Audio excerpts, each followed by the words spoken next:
قرآن کی آیت ہے بسم اللہ الرحمن الرحیم ان اللہ و ملائکتہ یصلون علی النبی یا ایھا الذین آمنوا صلوا علیہ وسلموا تسلیما۔ بے شک اللہ اور اس کے فرشتے نبی پر درود بھیجتے ہیں، اے ایمان والو تم بھی ان پر درود بھیجو اور خوب خوب سلام بھیجو۔ درود کا حکم ہے، سلام کے ساتھ تاکید بھی ہے، ٹھیک ہے جی۔ درود ابراہیمی ہم نماز میں پڑھتے ہیں، یقیناً بہت بڑا افضل، بڑا ثواب کا ذریعہ، بڑا برکتوں اور رحمتوں کا ذریعہ وہ درود ہے، درود ابراہیمی، اور اس کو کثرت سے پڑھنا چاہیے۔ لیکن اس میں صرف درود پورا ہوگا، سلام نہیں۔ درود ابراہیمی میں صرف درود ہے، سلام نہیں ہے۔ سلام کا کوئی لفظ اس میں نہیں ہے، آپ پڑھ کے دیکھ لیں اسے۔ سلام پڑھنے کے لیے آپ کو الگ سے کوئی ایسا درود پڑھنا پڑے گا جس میں سلام کا لفظ بھی ہو۔ تو الحمدللہ ہم جو پڑھتے ہیں الصلاۃ والسلام علیک یا رسول اللہ، اس میں الصلاۃ درود ہے، الصلاۃ والسلام، اور السلام کا لفظ سلام ہے، یعنی ایک ایسا یہ ہم درود پڑھتے ہیں جس میں درود بھی آ جاتا ہے، سلام بھی آ جاتا ہے۔ ایک تو یہ ذہن میں کلیئر کریں۔ دوسرا یہ ہے کہ آقا علیہ الصلوۃ والسلام نے مولا علی شیر خدا کرم اللہ وجہہ الکریم کے ساتھ ایک سفر میں فرمایا کہ جب آپ نے سنا کہ کسی نے کہا السلام علیک یا رسول اللہ صلی اللہ تعالیٰ علیہ وسلم، تو آقا نے فرمایا علی تم سن رہے ہو، یہ آواز آ رہی ہے؟ حضور میں سن رہا ہوں۔ فرمایا علی تمہیں پتہ ہے یہ آواز کہاں سے آ رہی ہے؟ حضور نہیں۔ تو آقا علیہ الصلوۃ والسلام نے فرمایا وہ جو پتھر ہے نا یہ مجھ پر سلام بھیج رہا ہے، اور فرمایا میں آج بھی اس پتھر کو پہچانتا ہوں جو بعثت سے پہلے، اعلان نبوت سے پہلے مجھ پر سلام پڑھا کرتا تھا۔ آقا فرما رہے ہیں میں آج بھی اس پتھر کو جانتا ہوں، پہچانتا ہوں کہ جو پتھر بعثت سے پہلے، میرے اعلان نبوت سے پہلے مجھ پر سلام بھیجتا تھا، آج بھی اس پتھر کو جانتا ہوں، پہچانتا ہوں۔ اگر کوئی پتھر حضور پر درود اور سلام پڑھ دے، حضور تو اس پتھر کو نہیں بھول رہے۔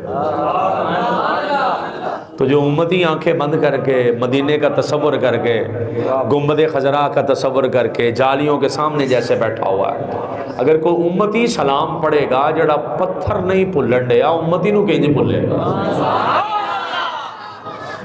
ابھی مسئلہ سمجھ رہے ہیں نا جی؟ تو اس لیے درود اور سلام ایک ایسی خوبصورت ترین عبادت ہے کہ رب کائنات نے اس کا ہمیں حکم دیا ہے، اور اللہ پاک تو کسی کی عبادت کرتا ہی نہیں ہے۔ اللہ تو کسی کی، کیونکہ رب ہے، ساری کائنات رب کی عبادت کرتی ہے، لیکن یہ ایک ایسا عمل ہے کہ اللہ خود عمل کر رہا ہے اور ہمیں کرنے کا حکم دے رہا ہے۔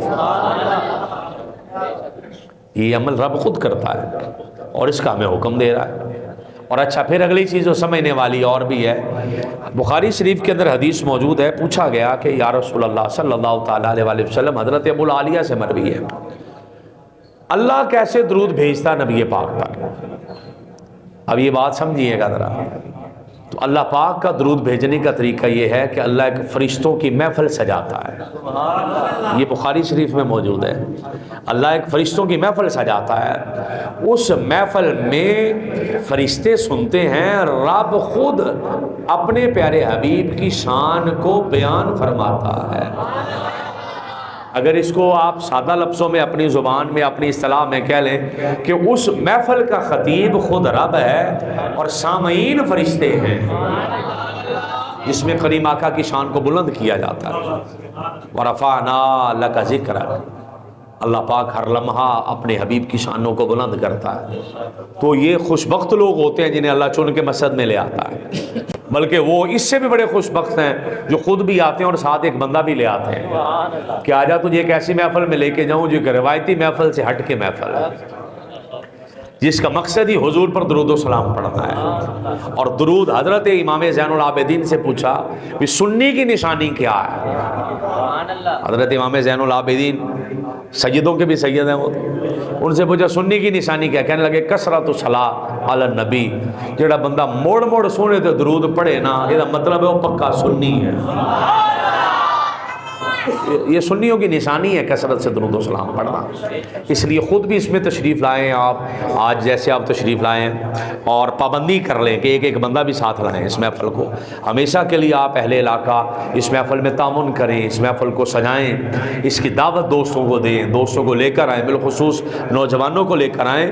درود ایسی چیز ہے جو سینے صاف کر دیتا ہے، اعمال کو روشن کر دیتا ہے، درود ایسی چیز ہے بندے کو خوشبودار کر دیتا ہے، درود ایسی چیز ہے کہ بندہ پڑھتا رب اس کی حفاظت فرماتا ہے، اللہ اس کی بیماریوں اور مصیبتیں دور فرما دیتا ہے، درود ایسی چیز ہے کہ پڑھنے والے سے خدا بھی راضی ہو جاتا ہے اور محمد مصطفیٰ بھی راضی ہو جاتے ہیں۔ اس لیے جب پڑھیں تو آنکھیں بند کی ہوں اور تصور کیا ہو کہ جیسے ہم مدینے بیٹھے ہیں اور آقا علیہ السلام گنبد خضرا میں خود سماعت فرما رہے ہیں، یا یہ تصور کر لیا جائے کہ ہم یہیں پہ بیٹھے ہیں لیکن آقا خود سن رہے ہیں۔ اس تصور سے پڑھیں گے آپ کو مزہ آ جائے گا، آنکھیں بند ہو، وہ چند لمحے ہی ہوتے ہیں، کون سے اتنا لمبا ہم نے پڑھنا ہوتا ہے، اس میں ایسے خوبصورت بندہ بڑا ڈوب کے پڑھے تاکہ جب ہم اس لذت سے پڑھیں گے تو میرے آقا خود فرما کے گئے اسمع صلاۃ اہل محبتی، فرمایا جو محبت سے درود اور سلام پڑھے نا اس کا سلام مصطفیٰ خود اپنے کانوں سے سماعت فرماتے ہیں۔ اس طریقے سے آپ نے پڑھنا ہے کہ آقا علیہ السلام سن رہے ہیں، ہم پڑھ رہے ہیں، حضور مدینے میں سن رہے ہیں، اللہ پاک ہم سب پر فضل فرمائے۔